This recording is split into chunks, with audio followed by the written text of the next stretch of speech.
Welcome back, fight fans. Buckle in, because what we're about to unpack is one of the most compelling and controversial developments boxing has seen in recent years. Dimmitri Bivol, the man who recently unified the light heavyweight division and silenced his doubters with a clinical display against Artur Beterbiev, has been ordered. Yes, ordered by the WBC to defend his crown against the Mexican monster David Benavidez. But if you think the story is simple, one champion, one contender, one winner, you're gravely mistaken. The politics, the tension, and the sheer drama surrounding this fight have ignited a firestorm of reactions across the sport.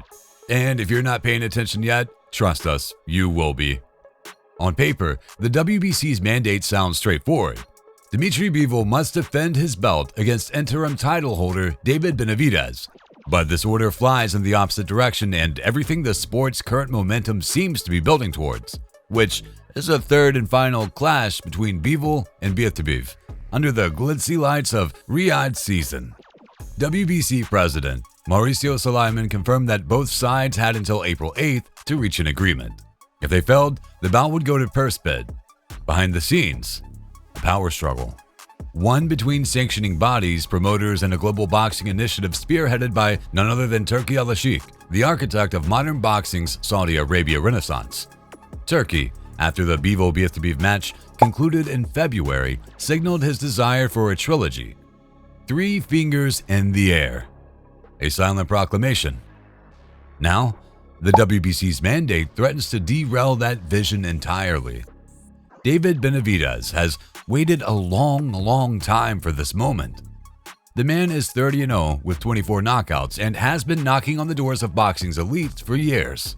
After multiple failed attempts to land a blockbuster fight with Saul Canelo Alvarez, Benavidez made the bold leap up to 175 pounds and immediately made waves. His victories over Alexander Gvozdyk and David Morrell were competitive and violent, everything fans have come to expect from the relentless, pressure-heavy Mexican-American.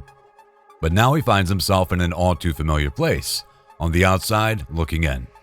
The truth is, as much as the WBC wants this fight, there are serious roadblocks. Matchroom, PBC, and Riyadh season all have their stakes in the game.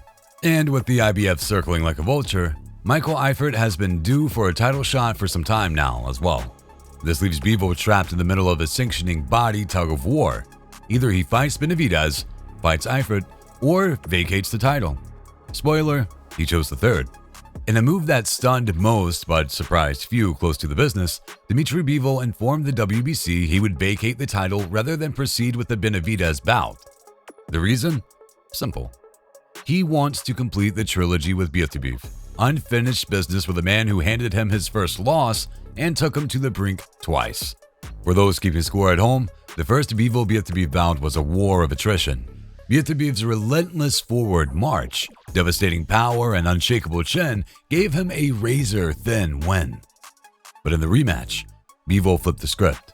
His volume, movement, and surgical accuracy stunned Beterbiev, forcing the usually immovable Russian onto the back foot. The majority decision win didn't just avenge his loss, it reshaped the entire division. And Turki Al-Sheikh was watching. So where does that leave Benavidez? That's the million-dollar question, and it might soon be a multi-million-dollar reality. While some see Bivol's vacating of the WBC belt as a duck, others see it as an unavoidable consequence of boxing's convoluted political web. But one thing's clear. David Benavidez deserves none of the criticism he's getting. Let's put this plainly. Benavidez enforced his mandatory. He didn't duck, he didn't delay. He demanded a title shot and got rewarded when the champion chose another path. That's not his fault. In fact, it's a show of ambition that should be celebrated, not ridiculed. And let's kill the email champion narrative while we're at it. A fighter who follows the rules, enforces their shot, and gets awarded a belt because the champ won't fight them should not be slandered. Whether it's Devin Haney, Jaron Ennis, or now Benavidez. Fighters can't win with the critics either way. Take a step aside and you're soft. Enforce the fight and you're an emo champ.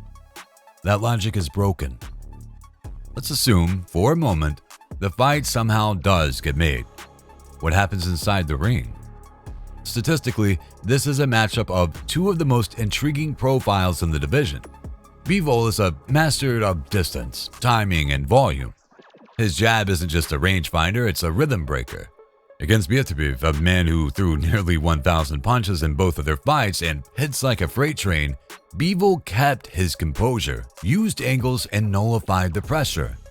Benavidez, on the other hand, is all about combination punching, hand speed, and overwhelming opponents with flurries that feel endless. But here's the rub. Beterbiev hits harder, pressures harder, and arguably has better stamina than Benavidez, and even he couldn't put Bivol away. Benavidez may have faster hands, more punch variation, and more youth on his side, but does that translate to a win against someone as defensively brilliant as Bivol? Because stylistically, this looks like a chess match more than a war. Both men rely heavily on the jab, but Bivol's is surgical. It sets up his combinations, dictates the pace, and prevents opponents from ever getting into rhythm. Benavidez's jab is more offensive in nature, meant to trap opponents for follow-up furies. If he can't land it consistently, his entire offensive flow breaks down. Bivol's footwork also presents a serious issue. Compared to him, Benavidez looks flat-footed, like he's moving through wet concrete. If Gvozdyk could last the full 12 with Benavidez, what do you think a far more mobile, elusive, and accurate Bivol will do? If this fight happens, and that's still a big if, the smart money is on Bivol by wide decision. 9-3, maybe 8-4 at best. The gap in ring IQ, movement, and defensive acumen is significant. Benavidez is not a bomb. Far from it. He's probably better than 90% of the division. But against the top two dogs, Beterbiev and Bivol, he just falls short. Here's where things get murky. Canelo never fought Benavidez at 168, but was never stripped. Bivol declines one fight to pursue a trilogy and is immediately stripped by the WBC. Why the double standard?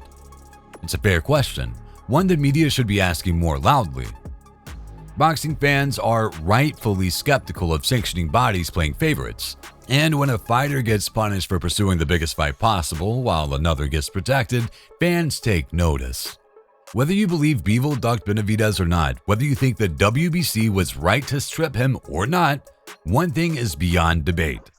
Benavidez versus Bivol would have been one hell of a fight. Technical brilliance versus explosive offense, ring IQ versus relentless aggression. And while we may still get Bivol versus Beterbiev 3 first, make no mistake, Benavidez will get a shot. And when he does, we'll all be watching. Because fighters like him don't come around often. Fighters who chase greatness even when the system tries to hold them back.